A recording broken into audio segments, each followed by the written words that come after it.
নমস্কার, সবাই আছেন কেমন? সোনালীর ঘরকন্যায় স্বাগত জানিয়ে একটি পর্ব নিয়ে চলে এলাম। এইরকম যদি একটি সামনেই পূজা, আর যদি অষ্টমীর দিন এইরকম একটি রেসিপি হয় তো সবার দিল খুশ হয়ে যাবে। সেই জন্য আমাকে কিছু শুকনা মশলা নিতে হয়েছে। এখানে আমি নিয়েছি তোমার 1.5 চামচের মতন জিরা, 2 চামচের মতন ধনিয়া, 1 চামচের মতন পোস্ত, কটা শুকনো লঙ্কা, গোলমরিচ, এলাচ, দারচিনি, লবঙ্গ।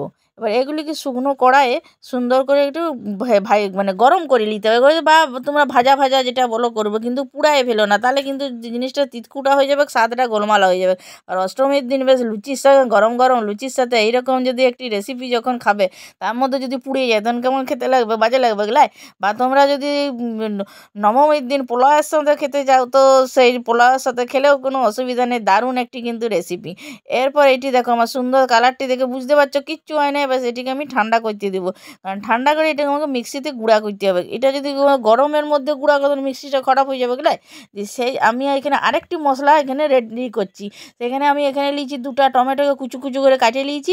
হ্যাঁ, আর তার সঙ্গে 1 ইঞ্চির মতন আদা, আর 8-10টার মতন কাজু, আর 2 চামচের মতন চারমগজ, এইটাকেও বেটে নিচ্ছি। আগে মশলাগুলো বাটাবাটি করে নিই, তাহলে তোমার সুবিধা হবে রান্নাটা করতে আর কি। এরপর দেখো মশলাটি আমার সুন্দর করে বাটা হয়ে গেছে। এইখানে আমি বেশ কিছুটা আলুকে নিয়েছি, এবার এটা দুফালা করে কেটে নিয়েছি। তোমরা যদি গোটা আলু নাও তো গোটা আলুও নিতে পারো।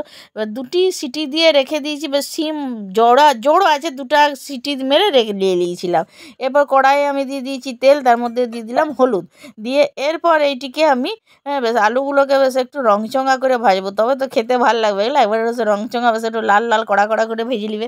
হ্যাঁ, এবার এমনি করে তুমি সব আলুগুলাকে ভেজে নেবে। ভেজে নিলে তোমরা যদি ভাবো যে না ভাজবো না, তাহলেও কোনো অসুবিধা নাই, না ভাজেও করতে পারো, তো ভাজলে একটু বেশি খেতে ভালো লাগবে। এবার ওই যে আলুগুলি ভাজার পর ওই যে তেলটি ছিল, তার মধ্যে আমি এখানে দিয়ে দিলাম 2 চামচের মতন কাশ্মীরি লঙ্কা। আমরা রেস্টুরেন্টে বা ভোজবাড়িতে খেতে গেলে বেশ একটা লাল লাল রঙ হয় না, এবার তেলের মধ্যে এরকম যদি তুমি কাশ্মীরি লঙ্কাটা দাও, তাহলে রঙটি ওইরকম হয়ে যাবে, সবার কারণ দিল খুশ হয়ে যাবে। দিয়ে এর মধ্যে দিয়ে দিলাম আমি একটুখানি হলুদ। হ্যাঁ, আর ওই যে মশলাটা আমি বাঁচিয়ে রেখেছিলাম সেই মশলাটা দিয়ে দিলাম। এবার মশলাটা দিয়ে ওরা ভালো করে কষতে হবে। মশলা যত কষা হবে ততই খেতে ভাল লাগবে গেলে। দিয়ে এবার ওই যে বাটিটাতে শুনে 2 চামচের মতন জল দিয়ে এখানে দিয়ে দিচ্ছি। দিয়ে এরপর আবার এটাকে সুন্দর করে মশলাটা কষাবো। মশলাটা কষতে কষতে আমাকে কমেন্ট করে জানাও দেখনি কে কোথার থেকে ভিডিওটি দেখছো। হ্যাঁ, তারপর তোমাদের পূজায় কার কেমন প্ল্যান আছে, কে কী রান্না বান্না করবো ভেবে রেখেছো আমাকে জানাবে লাই। দিয়ে এরপরে আমি ওই যে মশলাটা গুঁড়া করে রেখেছিলাম না, সেই মশলাটি আমি এখানে দিয়ে দিলাম। মোটামুটি ওই 3 চামচ 3.5 চামচের মতন দিলেই হবে। এবার হ্যাঁ, বলে রাখি, তুমি যেমন আলুটি দিবে সেই আন্দাজে, আমার এখানে প্রায় 500-র মতন আলু আছে, তো তোমরা যেমন আলুটি দিবে সেই রকম ভাবেই তোমরা মশলা টশলাগুলো সব দিবে আর কি।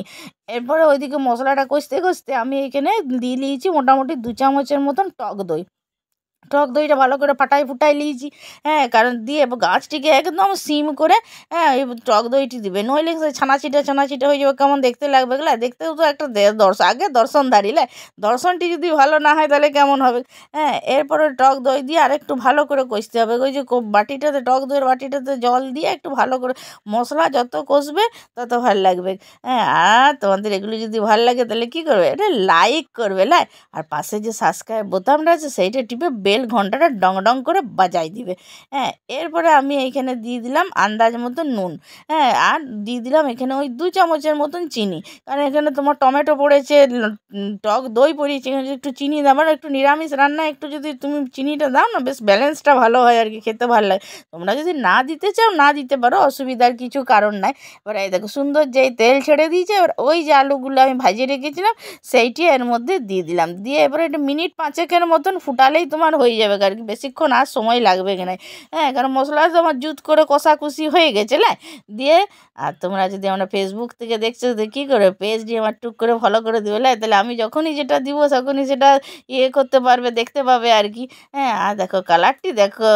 হ্যাঁ, তোমরা লুচির সাথেও যদি খাও দারুণ অষ্টমীর দিন, আর যদি নবমীর দিন পোলাওয়ের সাথেও খাও তাহলেও একবার দিল খুশ হয়ে যাবে। হ্যাঁ গো, এবারে আবার দেখেছো শনিবার দিন পড়ে গেছে দশমী, লে বাবা, যে একটু খাসি মাংস খাবো তাও হবে না, এই যে গো দশমী পড়ে গেছে শনিবার দিন।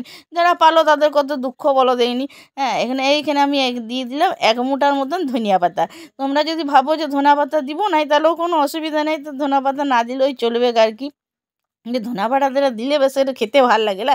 এই দেখো একদম রেডি, একদম ঝাঁকানাকা করে তৈরি হয়ে গেছে আর কি। দেখতে পাচ্ছ কত সুন্দর হয়েছে। তোমরা এটা যার সাথে খুশি খেতে পারো, লুচি হোক পোলাও হোক, তোমাদের যেটি মন যাবে সেটি। আমি এখানে আজকে পোলাওয়ের সাথে খাচ্ছি।